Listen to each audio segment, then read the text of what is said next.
So we also know, Mr. President, that you open up for interaction here. We have a great panel with some of the most distinguished business people in the world.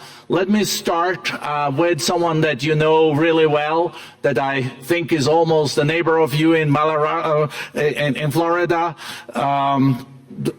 Mr. Steve Schwartzman, Chairman, CEO, and co-founder of Blackstone Group. So, Steve, floor is yours. Well, Mr. President, I'm sure the Crown Prince of Saudi Arabia will be really glad you gave this speech today.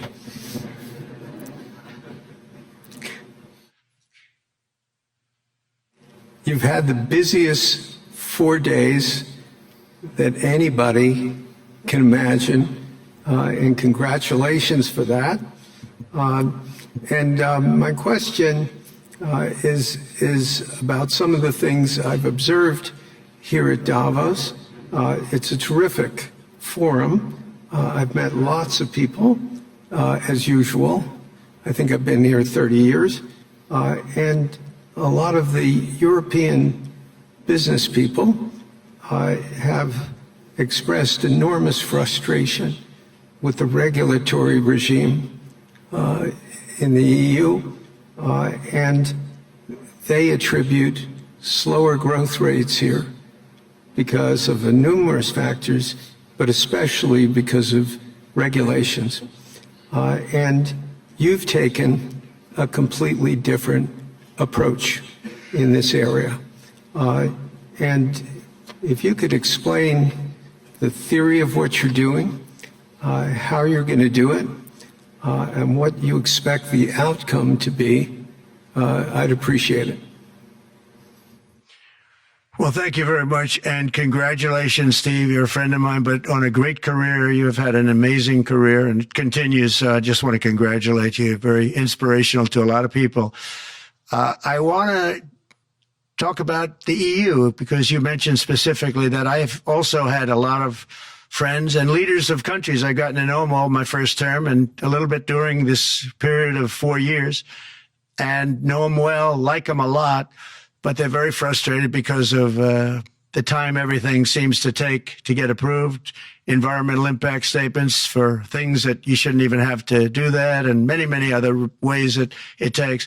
And I'm going to give you a quick little example. In the private life, my beautiful private life, before I had all these things happening, the world is a little different. I had a nice, simple life. You knew that. But when I had that simple life, I did projects. And I had a big project in Ireland. And it had to get approval on something that would have made it even better. And I got the approval from Ireland in a period of a week. And it was a very, very efficient, good approval. And they informed me, though, the problem is you're going to have to get it from the EU, and we think that'll take 5 to 6 years. And I said, you have to be kidding. And this was before politics. And I said, wait a minute, it's not that important. I don't want to go 5 or 6 years, but it would have been a big investment. It would have been nice, and it would have been good for the project. And I sent the people to the EU to see if they could speed it up, and basically it was a 5 or 6 year wait just to get a simple approval that Ireland gave me in a period of literally not much more than a week. And I realized right then, that was the first time I really was involved with the EU, but I realized right then that's a problem, and I didn't even bother applying to do it. Or if I did, I pulled it very quickly. I have to be very accurate because I don't want to be criticized. He did apply, actually. No, I want to be very accurate. So I don't think I did, but if I did, I pulled it very quickly. It was just something you couldn't wait 5 years or 6 years to get an approval. So a lot of, in a very big business sense, a lot of people are claiming that's the problem. From the standpoint of America, the EU treats us very, very unfairly, very badly. They have a large tax that we know about, and a VAT tax, and it's a very substantial one. They don't take essentially don't take our farm products, and they don't take our cars, yet they send cars to us by the millions. They put tariffs on things that we want to do. Like, for instance, I think they actually, in terms of these are non-economic or non-monetary tariffs, and those are very bad, and they make it very difficult to bring products into Europe, and yet they expect to be selling, and they do sell their products in the United States. So we have, hundreds of billions of dollars of deficits with the EU. And nobody's happy with it, and we're going to do something about it, but nobody's happy with it. So I think the EU has to speed up their process. Friends of mine that are in some of the nations within the EU, great people, they want to be able to compete better, and you can't compete when you can't go through the approval process fast. There's no reason why it can't go faster. So, I'm trying to be constructive because I love Europe. I love the countries of Europe, but the process is a very cumbersome one. And they do treat the United States of America very, very unfairly with the VAT taxes and all of the other taxes they impose. One other, just to finish up, I got a call from the head of a major airline, one of the biggest airlines in the world. And he said, "Sir, could you help us? What? Landing in Europe is brutal. They charge us fees for everything, and it's so unfair." I said, "How does it compare to China?" He said, it's much worse. And the other thing, as you know, they took court cases with Apple, and they supposedly won a case that most people didn't think was much of a case. They won 15 or 16 billion from Apple. They won billions from Google. I think they're after Facebook for billions and billions. These are American companies, whether you like them or not. They're American companies, and they shouldn't be doing that.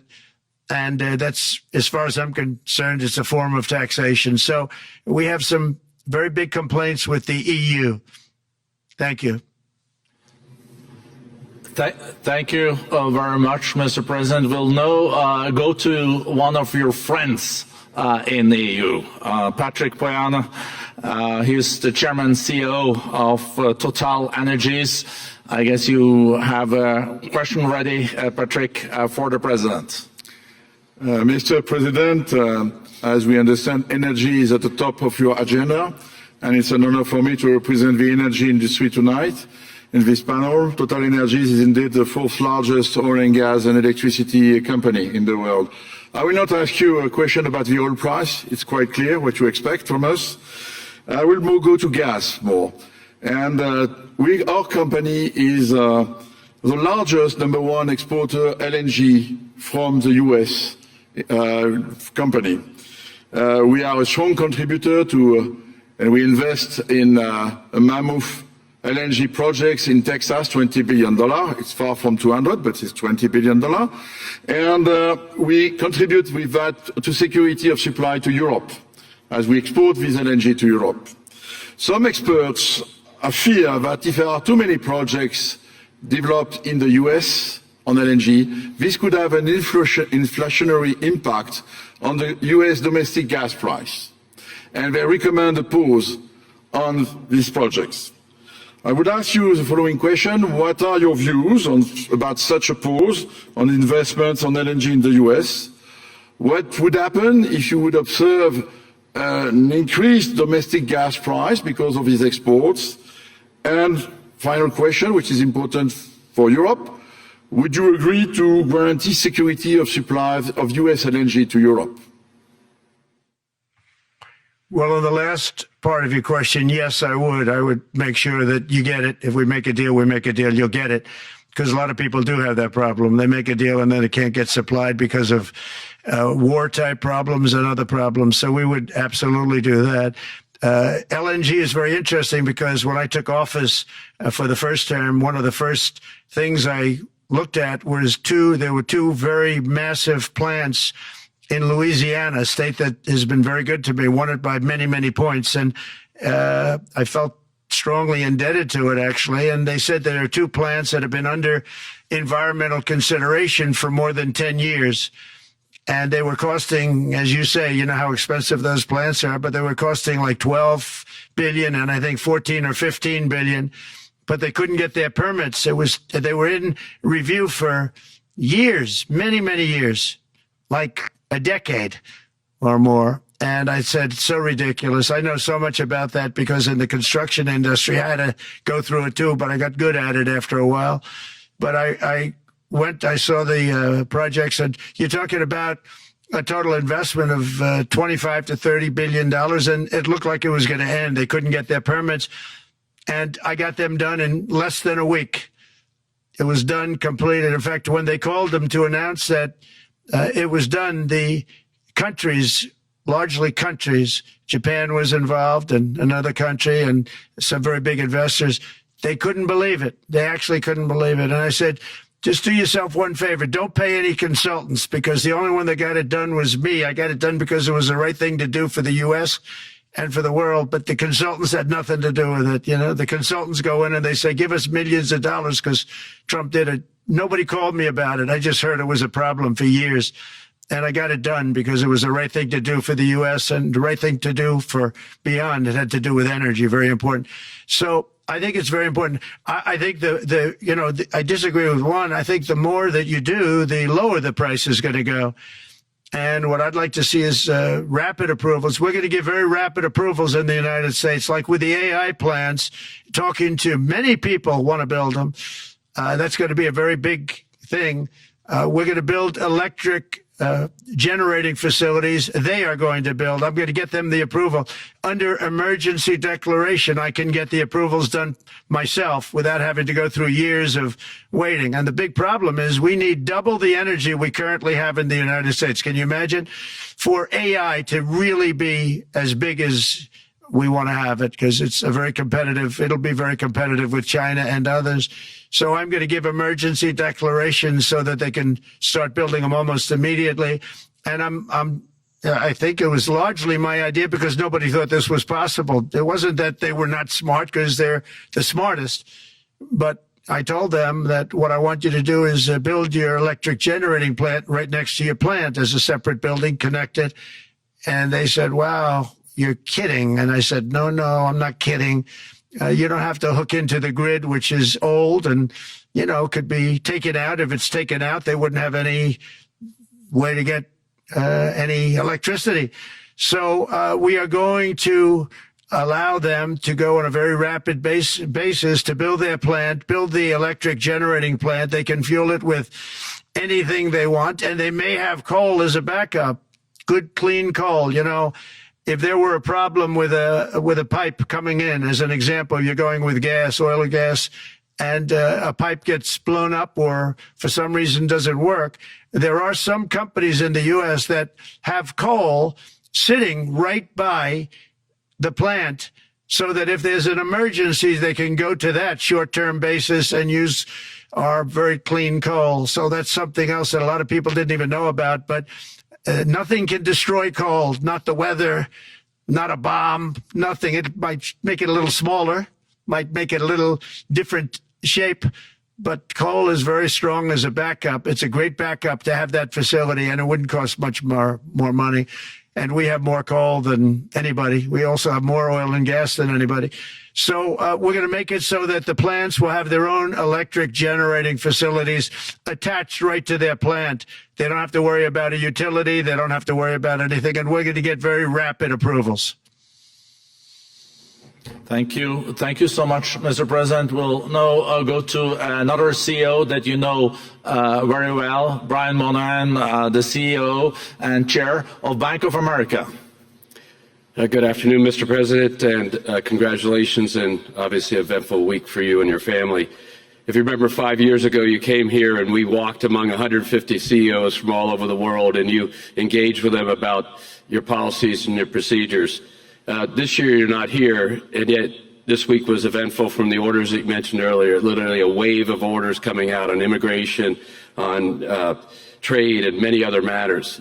And so as a representative of the United States here, we got a lot of questions about what does all this mean and how would the president square this with his clear focus on growth, prosperity, market growth, stock market growth, a good bond market, and bringing down prices. So how do you think about the impact of all these orders and how fast they come out, and how you're going to balance them with that scorecard of being successful in both continuing GDP growth, bringing down inflation, and also having a good stock price appreciation for the American citizen?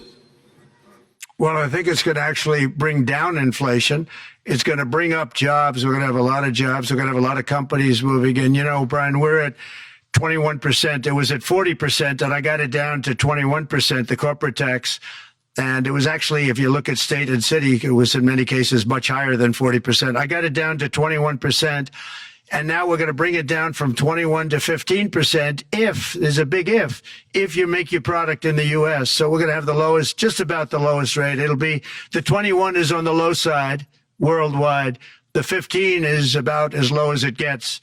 And by far the lowest of a large country, a large, you know, rich, powerful country, by far, not even a contest. So we're going to bring it down to 15% if you make your product in the USA. So that's going to create a tremendous buzz. We're also probably going back to the 1 year deduction where we deduct, you know, we did that originally, and that was amazing what the impact that had, the 1 year deduction, which built up over a period of time and then it expires. But we're going to go back to that when we do the renewal of the Trump tax plan. We have to get Democrats to approve it. But, you know, if the Democrats didn't approve it, I don't know how they can survive with about a 45% tax increase, because that's what it would be. And so I think they're going to do. We've been working along with them pretty well. I think it's very hard for a political group to say, let's charge people 45% more. So I think we're in good shape, but we're actually doing a reduction for business and small businesses where you're going to bring it down to 15%, which is really something. And by the way, speaking of you, and you've done a fantastic job, but I hope you start opening your bank to conservatives, because many conservatives complain that the banks are not allowing them to do business within the bank. And that included a place called Bank of America. They don't take conservative business. And I don't know if the regulators mandated that because of Biden or what, but you and Jamie and everybody, I hope you're going to open your banks to conservatives, because what you're doing is wrong. Mr. President, I'll say that your friend Gianni said hello, told me to tell you hello, and we look forward to sponsoring the World Cup when it comes, both this summer for the club and next year. So thank you for getting that for the United States. Thank you very much, Brian. Thank you, Mr. President. We'll now go to Ana Butin. She's the executive chairman of Banco Santander, one of the big European banks, and also in the U.S. So, Ana. Mr. President, congratulations on a historic victory. I believe you don't know me as well as my fellow panelists, so a few words. Santander is one of the largest banks in the world by number of customers, 170 million. That's more than my friend Brian or my friend Jamie have. And those... They fixed the regulation. That's coming, that's coming. That was cheeky. We're a big investor in the United States. We have many million customers, 12,000 employees. We're one of the largest auto lenders. And we recently launched a fully digital bank called Open Bank. We strongly believe banks have a pivotal role in the economy, and we can accelerate growth and help many more customers. That's what we're doing in the United States. So, as Brian pointed out, we very much welcome your focus on deregulation and reducing bureaucracy. So my question is, what are your priorities in this regard, and how fast is this going to happen? Thank you very much. I think it's going to, thank you and congratulations. I know very much about your bank, and you've done a fantastic job. Congratulations. We are going to move very quickly. We've moved very quickly. We've done things in the last 3 days that nobody thought were possible to do in years.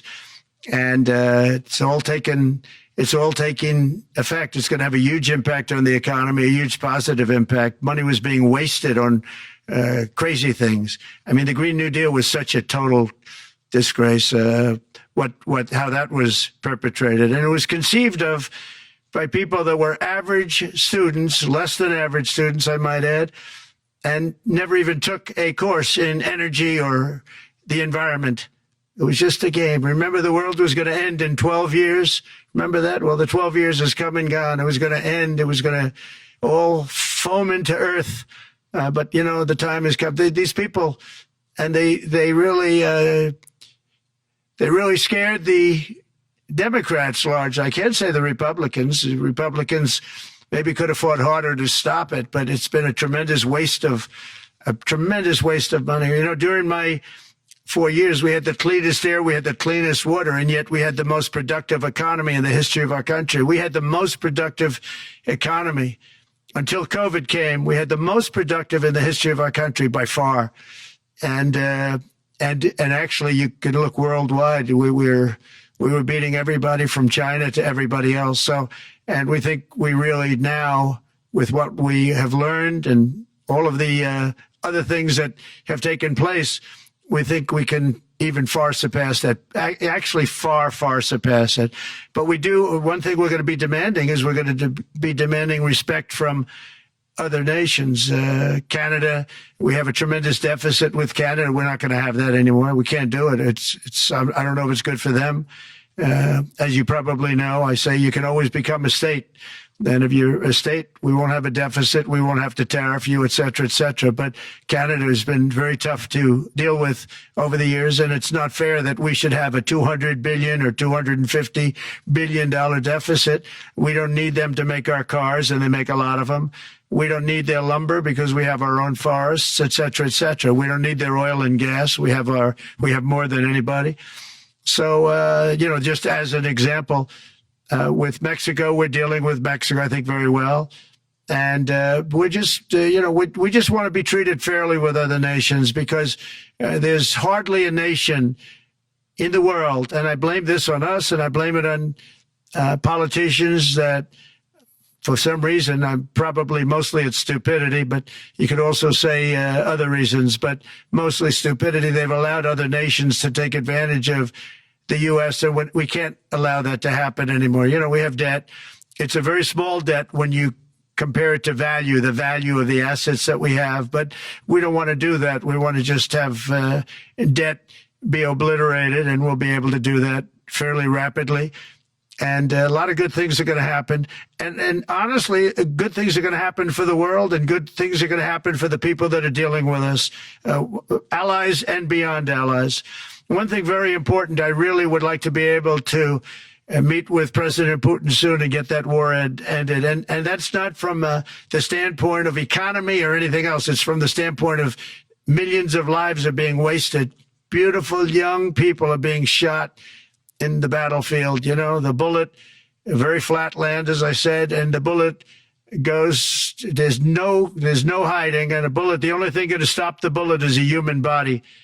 And you have to see, I've seen pictures of what's taken place. It's a carnage, and we really have to stop that war. That war is horrible. And I'm not talking economy. I'm not talking economics. I'm not talking about natural resource. I'm just talking about there's so many young people being killed in this war. And that's not including the people that have been killed as the cities are being, you know, knocked down building by building. So we really should get that stopped. Likewise, in the Middle East, I think we've made a lot of progress in the Middle East, and I think that's gonna come along pretty well. Thank you. Thank you, Mr. President. So we know that the most consequential relationship in the world is between the U.S. and China. U.S. 28% of the global economy, China close to 20%. That's almost half of the global GDP. And we know that you called President Xi Jinping last Friday. We heard that you had a good discussion. How do you see the relationship between the U.S. and China in the next 4 years under your leadership? He called me, but I see it very good. I think that we're going to have a very good relationship. All we want is fairness. We just want a level playing field. We don't want to take advantage. We've been having massive deficits with China. Biden allowed it to get out of hand. He's $1.1 trillion deficit. It's ridiculous. And it's just an unfair relationship. And we have to make it just fair. We don't have to make it phenomenal. We have to make it a fair relationship. Right now, it's not a fair relationship. The deficit is massive, as it is with other countries, a lot of Asian countries, actually. But we have deficits that are very big, and we can't keep doing that. So we're not going to keep doing that. But I like President Xi very much. I've always liked him. We always had a very good relationship. It was very strained with COVID coming out of Wuhan.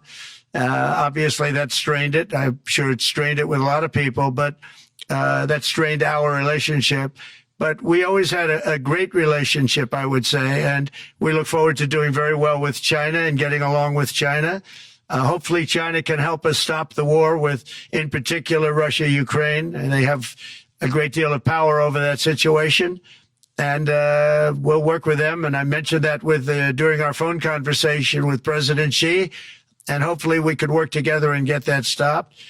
We'd like to see denuclearization. In fact, with President Putin, prior to an election result, which was frankly ridiculous, we were talking about denuclearization of our two countries, and China would have come along. China has a much smaller right now nuclear armament than us, or field than us, but they're going to be catching it at some point over the next 4 or 5 years. And I will tell you that President Putin really liked the idea of cutting way back on nuclear. And I think the rest of the world, we would have gotten them to follow. And China would have come along too. China also liked it. Tremendous amounts of money are being spent on nuclear. And the destructive capability is something that we don't even want to talk about today because you don't want to hear it. It's too depressing. So we want to see if we can denuclearize, and I think that's very possible. And I can tell you that President Putin wanted to do it. He and I wanted to do it. We had a good conversation with China. They would have been involved, and that would have been an unbelievable thing for the planet. Mr. President, when you're back here in Davos next year, will there be then a peace agreement with Ukraine and Russia by then? Well, you're going to have to ask Russia. Ukraine is ready to make a deal. Just so you understand, this is a war that should have never started. If I were president, it would never have started. This is a war that should have never, ever been started. And it wasn't started during there was never even talk about it. I knew that it was the apple of President Putin's eye, but I also knew that there was no way he was going in, and he wasn't going to go in. And then when I was out, bad things happened, bad things were said, a lot of stupidity all around, and you end up with what you have. Now you have all these bombed out cities that look like demolition sites with many people killed. I think the thing that you'll see about Ukraine is that far more people have died than is being reported. And I've seen that. But far, far more people have died. When you look at a city that's become a demolition site where big buildings have been collapsed by missiles hitting them and everything else, and they say one person was slightly injured. No, many people were killed. Those are big buildings. I was surprised at how that was my business. These are buildings that go 2 and 3 blocks long. They're 20 stories high. They're big, powerful buildings, and they were knocked down, and there were a lot of people in those buildings that announced that 2 people were injured. That's not true. So I think you're going to find that there were many more people killed in Ukraine in the Ukraine war than anybody has any idea. But if you look now, so many of the people being killed are soldiers just facing each other with guns, rifles, and drones, the new form of warfare, drones. And it's a very sad thing to see. And when you see pictures of the fields that I see, nobody wants to see it. You'll never be the same. Thank you very much, Mr. President, on behalf of all the 3,000 participants here in Davos. We really underline that joining us the third day in your presidency, live taking questions here is so appreciated, and we are already ready for receiving you next year in person. So thank you very much, and all the best from Davos. Thank you. Thank you very much. Thank you.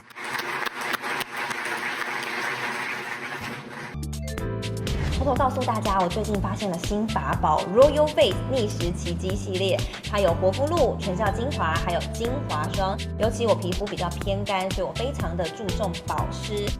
保湿做得好，肌肤自然烹饪。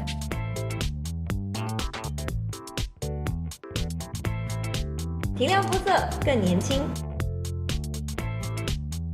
抚平皱纹超有感，而且气色变好。用心保养，每天都更美一点。